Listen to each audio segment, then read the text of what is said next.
Hey guys, it's Zolva here, and a huge update has just dropped. This includes a new gacha and new creatures. Euvias has announced that the gachas will be rotating the creatures, and that some creatures from the normal gacha will suddenly become rarer than others. Existing creatures which have been moved into this gacha so far include the Gramos, Exterai, Nindia and Shro. You may be thinking, why have these creatures been moved into the gacha? The answer is these 4 creatures should be getting unique abilities in future updates. These abilities should include the Gramos summoning boulder armies, the Exterai getting a scare ability, I think the Nindia is going to have a poison pool and the Shro is going to be able to drop poison mushrooms. There will also be new themed gachas alongside this new session gacha, so watch out for these to come. Now that this is out of the way, I'll begin to show you and discuss the new creatures available in this new gacha.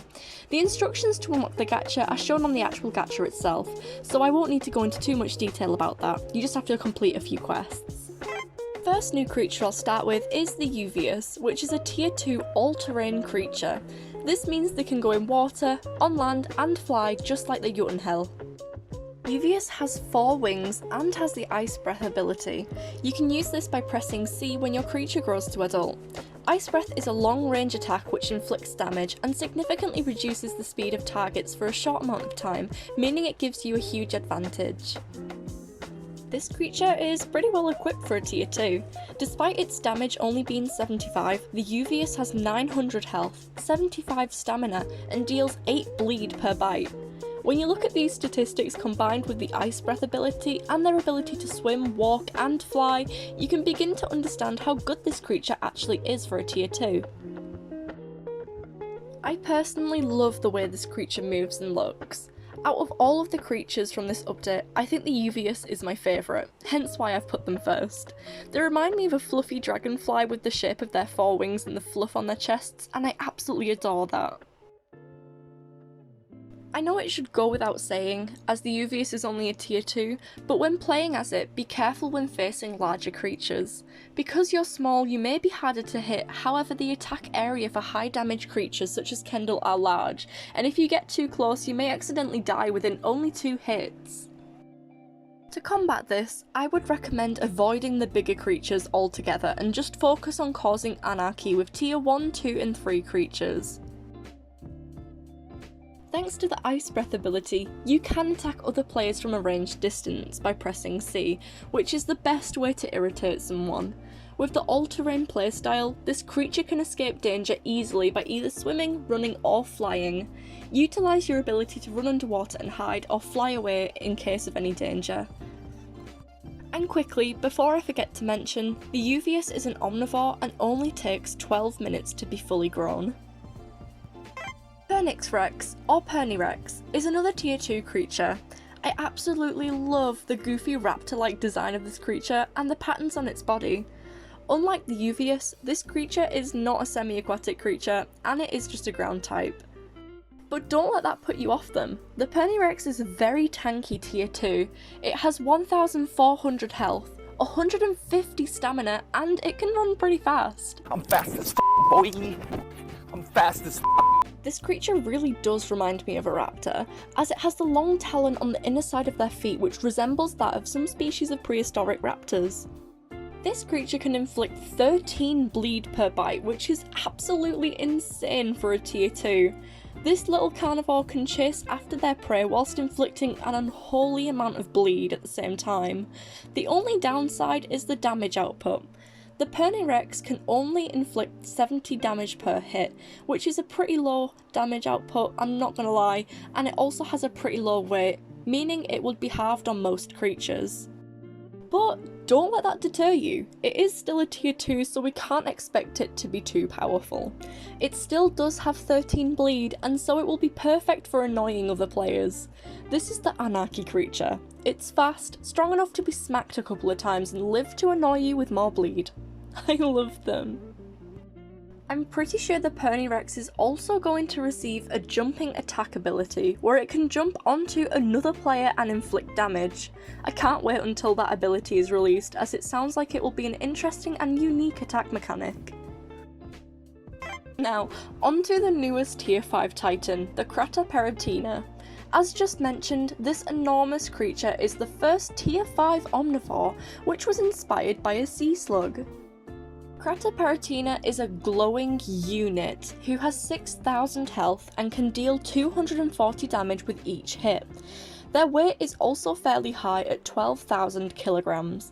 Since this creature was inspired by a sea slug, they are also semi-aquatic.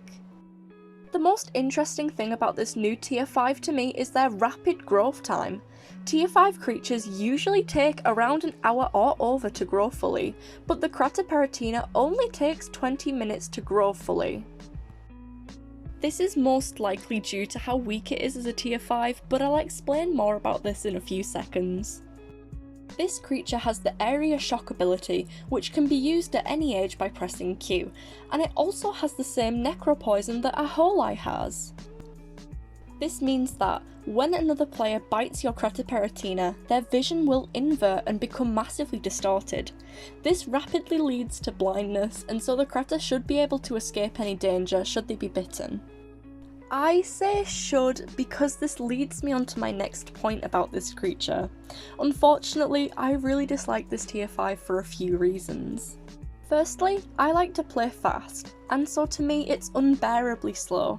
It's a good thing this creature's growth time is only 20 minutes, as I feel like this creature moves so slowly. I get it was based off a slug, but we didn't have to take it literally. As a part carnivorous creature, it cannot chase its prey, and so hunting for food isn't really much of an option. Since the weight isn't super high, this creature cannot just inflict mass amounts of damage like a Kendall can, and so it struggles to kill things without them fleeing first. It's a good job this creature is an omnivore, otherwise it would just die before catching any prey. Despite the 6,000 health, if you're not careful, it does just get farted on by most of the creatures. It's an easy snack to most Tier 4s and all other Tier 5 creatures purely because it can't really defend itself very well and it can't get away fast enough before it just dies. And this is all a real shame because it looks so cool. The model is so well done, the design is gorgeous, and the bioluminescence is awesome. It's just a bit too slow for me to play personally, but I know quite a few people out there do love it. And I know I've just said some bad things about this creature, but I just want to clarify, this is in no way an attack on the developers. As a YouTuber, I just want to give you guys as my audience my honest opinion on creatures, and sometimes they aren't always positive, and that's okay. I just want to be honest. I think the best way to take down a Kratoparatina, aside from just tanking it with another Tier 5 or a heavy Tier 4, is probably to just deal a lot of poison to it. Thanks to its already slow speed and its low stamina pool, the poison may render it completely immobilized. Just watch out for the Necropoison. I would recommend using the Poison Breath which Himokai and Ghibli have, so you can apply poison from a safe distance to avoid both melee attacks and Necropoison damage. So this time, Abizu was not applicable. And last on my list, but certainly not least, is the last new creature released today, which was the Kotol redesign, which is a Tier 2 grounded omnivore. I don't really have that much to say about this creature, other than it's super cute and really small. It has 900 health and deals 100 damage. In future updates, this creature will be getting an area poison ability, which is currently a work in progress. The Kotol only takes 10 minutes to fully grow. So, which new creature is your favourite? Mine is definitely the Euvias, but the PennyRex is a close second because I love them both so much. Let me know your thoughts down in the comments below. Also, thank you so much for 4,000 subscribers. A 4K celebration and a huge giveaway will be organised soon, so stay tuned for that. I have an art competition going on in my server right now, and the winners can get an Aries, a Jotunhell species, and quite a few mushrooms, so head over to my Discord, link below to check that out. If you've enjoyed this video, don't forget to leave a like and subscribe to my channel for more content. I think that's all from me, so thank you so much for watching. As always, stay safe, but most importantly, stay funky.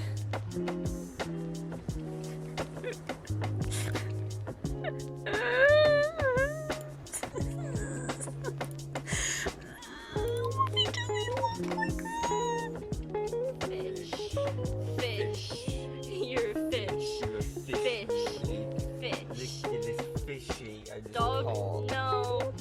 It's fish. I caught it. Look at this fish. Dead. Fish.